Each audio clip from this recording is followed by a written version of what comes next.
Would you rather know yourself and be alone, or not know yourself and be surrounded by people? It's a trap that I think a lot of people fall into when they aren't aware of this, especially at a young age. I am someone that unfortunately has fallen for this a lot. In this video, I want to discuss losing yourself to others, what to look out for, and how to prevent it. One sign that you're giving yourself too much to others is when you're unaware of the influences that others have on you, especially if they're negative people. When negative people are in your life and they influence your thoughts and your actions and your behavior, you can lead you in not the best place. And I've seen it particularly with other people that I've known. I haven't really had a specific situation where I've dealt with that before, luckily.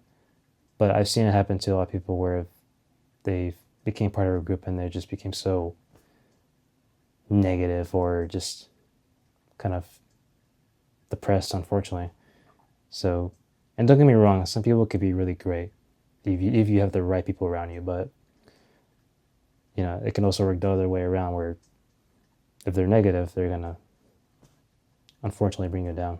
And a second sign, if you ask yourself this question, what are my relationship standards and boundaries for myself?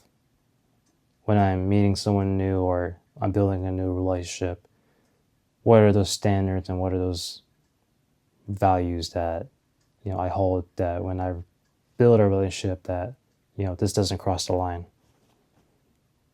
If you can answer that pretty clearly and just it comes to mind quick, then that you probably still have a good sense of yourself and you haven't given too much of yourself to others. But if you don't, you kind of don't really have a sense or an idea what that could look like, what that means.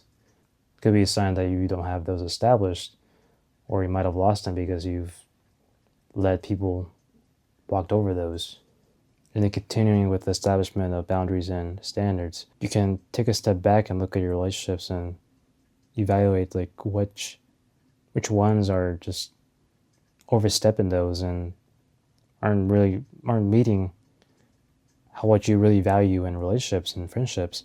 It takes real courage to really do that, to set boundaries and to be real with yourself when you notice that people have crossed the line with you and you might be saying yes to too many things and agreeing and going along with what might be intuitively that it's wrong or not right for you. But it takes real courage to just say no and stand up for yourself and be real with others after you've identified what you truly want out of these relationships. And then also considering ending the investment of these relationships because they might not accept the real you because you're starting to show the real side of yourself, the one that you lost, because you've hidden this part of yourself away. And that's okay. Not everyone needs to like you or need to accept you. Just because someone doesn't accept you or can really let you be yourself does not mean it brings the value down of you, because you set that value for yourself by setting those boundaries and standards. I think this is especially important for introverts and really everybody, but I think for introverts, we might not always put ourselves out there because we would rather just be alone, obviously. And I've seen it happen more often to introverts a lot of the time.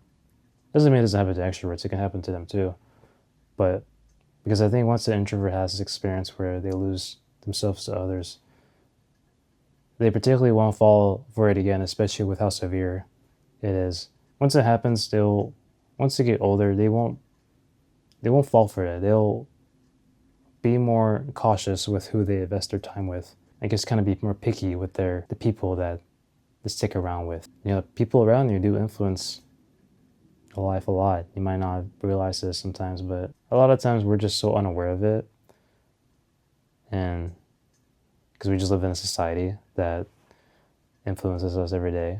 and we kind of just go along with what we're told. So, it's just, I think it's just humans, very human of us to want to belong and want to connect.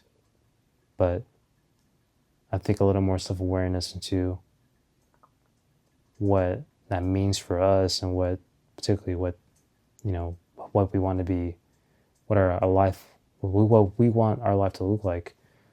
I think it's important for us to identify that, everybody, so we can live truly to what we want. So, but that's all I got for you today. Hope you all enjoy this video, and let me know if you have any thoughts on this particular topic. I want to start making more weekly videos again. I've kind of missed making them, and I have more time to do it right now. So I'll definitely see if I can crank out some videos. But yeah, just keep on the lookout for that, for subscribers in my channel. And if you want to see more of my topic discussions and things that I talk about, or you want to leave any ideas that I could talk about in the future, comment down. But like I said, that's all I got for y'all. So I'll see y'all later.